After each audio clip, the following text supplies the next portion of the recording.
Morning, ka-vlogs. Karating ko lang galing night shift. So, hindi ko alam kung ano yung ating ngayon topic, pero may nakita akong pizza pagpasok. Ayan. So, bakit may pizza dito? Kasi si Habi, kapag sa Little Hampton siya, yung dati nating vlog, kung doon siya na-assign, lagi siyang may free pizza gawa ng mga Pilipino kasi yung mga nasa loob. Amazing! Yan. And, ayan.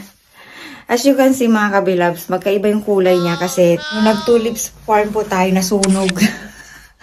Nasunog siya. Ayan o, kahit na nasa labas ka ng bahay, ganun yung kulay niya. Magkaiba. Nasunog din yung mukha ko. Wow. Na-sunburn, kumbaga. Ayan, so wala tayong masyadong topic ngayon mga kabilabs. Kaya naisip mong i-update muna kayo kung ano yung routine ko pagka uwi galing sa work. So pagka galing natin sa work, una kong ginagawa ay madalas nandito ako sa sala at humihiga ako dito. Ito yung favorite ko na recliner chair. Yan, para mapalipas, para magpahinga kasi. Okay, bago ang lahat, tingnan muna natin yung pizza, mga kabilabs, kasi alam ko, uupakan na to ni Kian. So, ito siya. May cheese sa crust. And may ham. And may chicken strip. Diyan. Yung pangalawa naman ay, tada!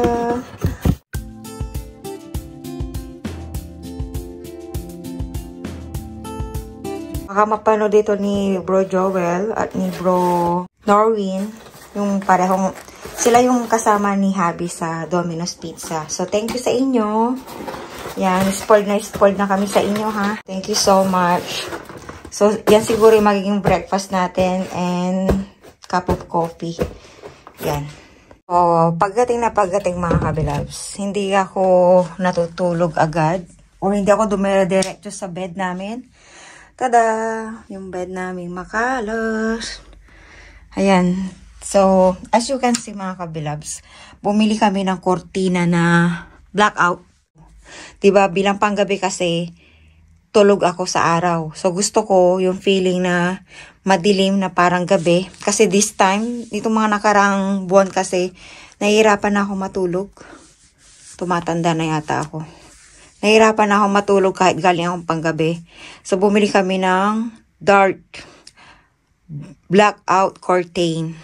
So, kung bubuksan mo siya, ito siya, oh. Tada! Ang liwanag niya, diba? Sabi ko nga kay Habi, parang kulang pa kasi may aninag pa siya. Gusto ko sana talagang totally dark. Ayan. So, hindi ako dumidiretso sa bed kasi ngayon ko lang sasabihin sa inyo to na hindi ako dumidiretso sa bed pagkagaling sa work nang hindi naliligo. Kasi nga galing ako ng panggabi. So, ang tendency niyan. So, ito yung reality, mga kabilabs. Pagdating ko, so dito tayo magkakwentuhan mga kabilabs. Ayan. So, ito yung routine ko. Ito yung honest routine ko for realidad. Ayan. Dito ako sa upuan na to. Kasi gusto ko, tinataas ko yung paa ko pagkagaling sa work. Ayan. So, magpapahinga ako dito ng 1 to 2 hours bago ako mag-breakfast. Saka ako maliligo and nilipat ako sa bed.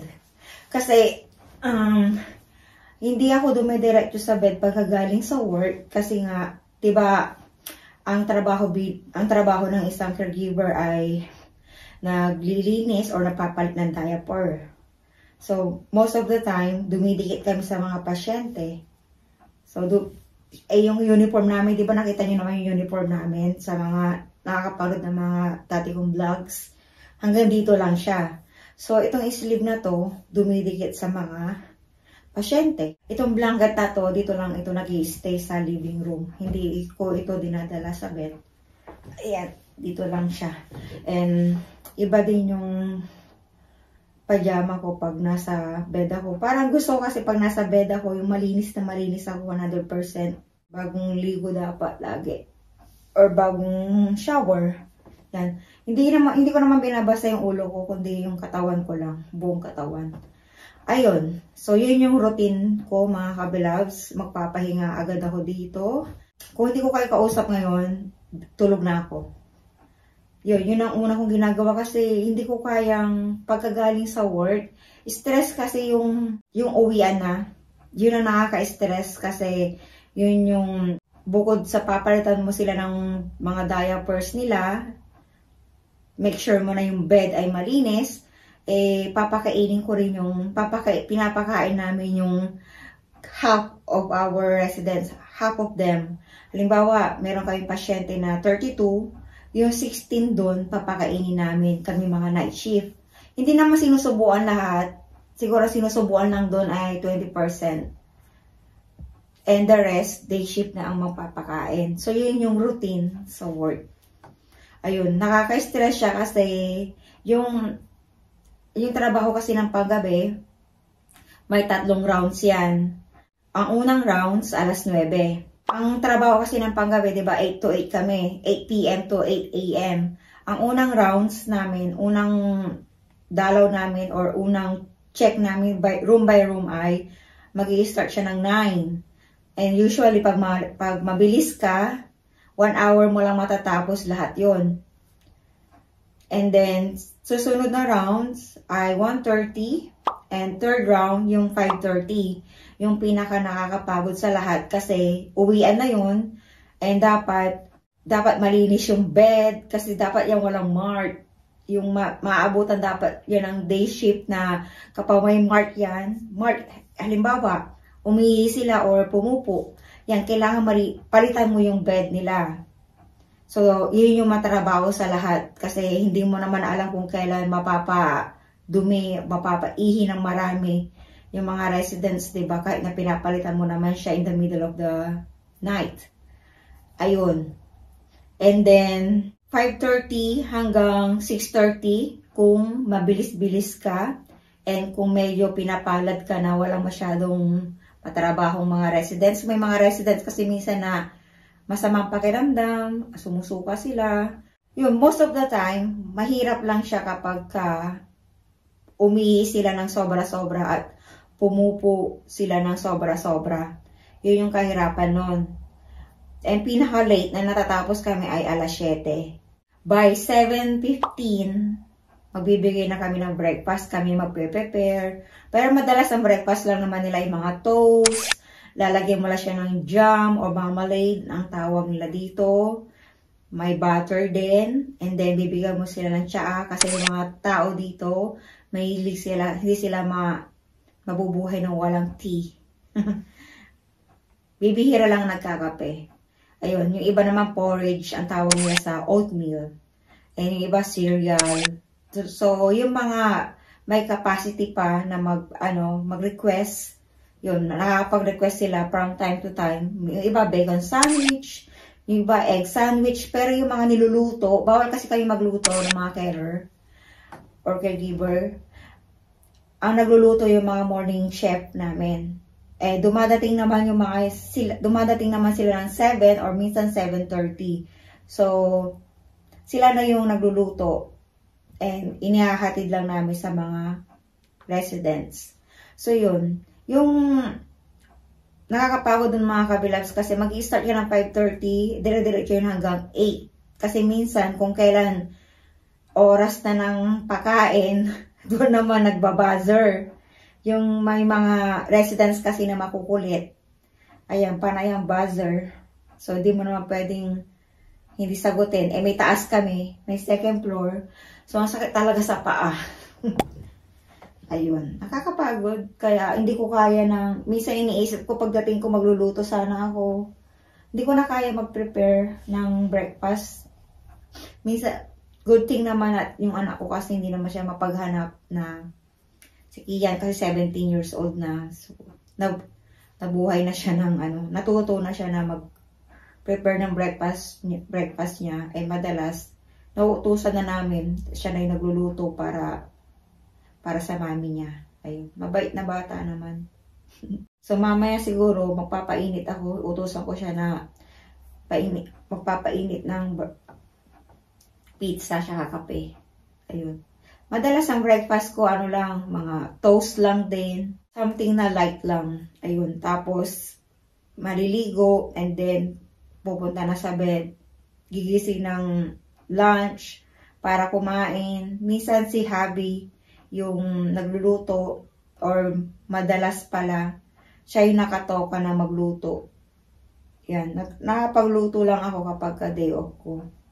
Kasi nito mga nakaraang araw kasi ako 4 nights straight, 12 oras yun. So, nakakapagod talaga.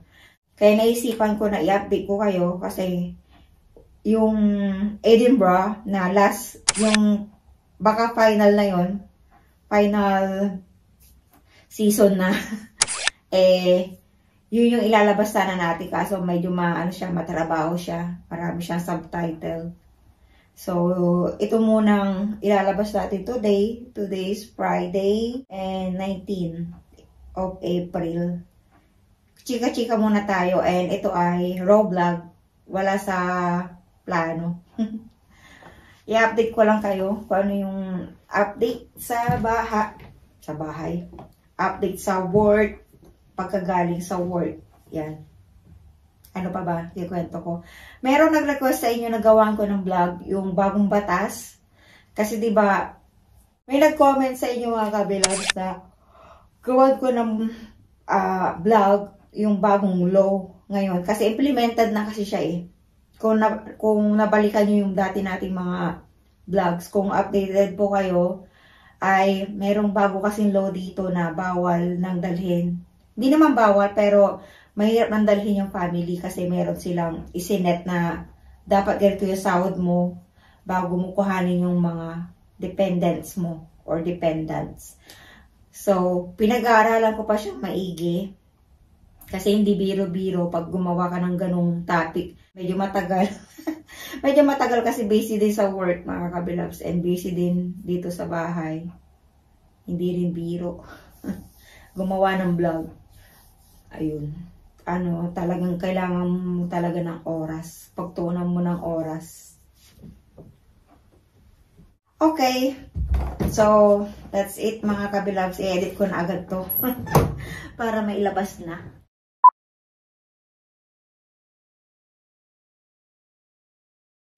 Beautiful morning. Minadaanan po ako mga kabilabs. Habang ako ay pauwi.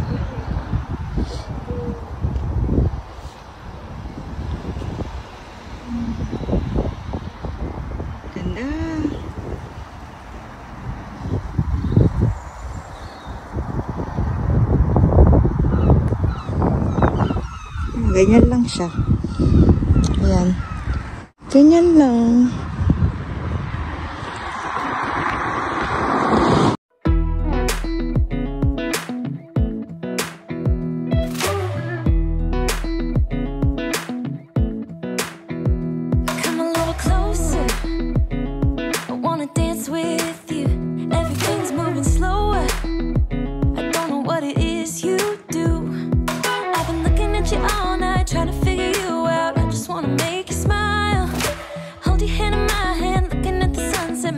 Looking good tonight. I wanna kiss you before the sun goes down. It's what you're doing, making me feel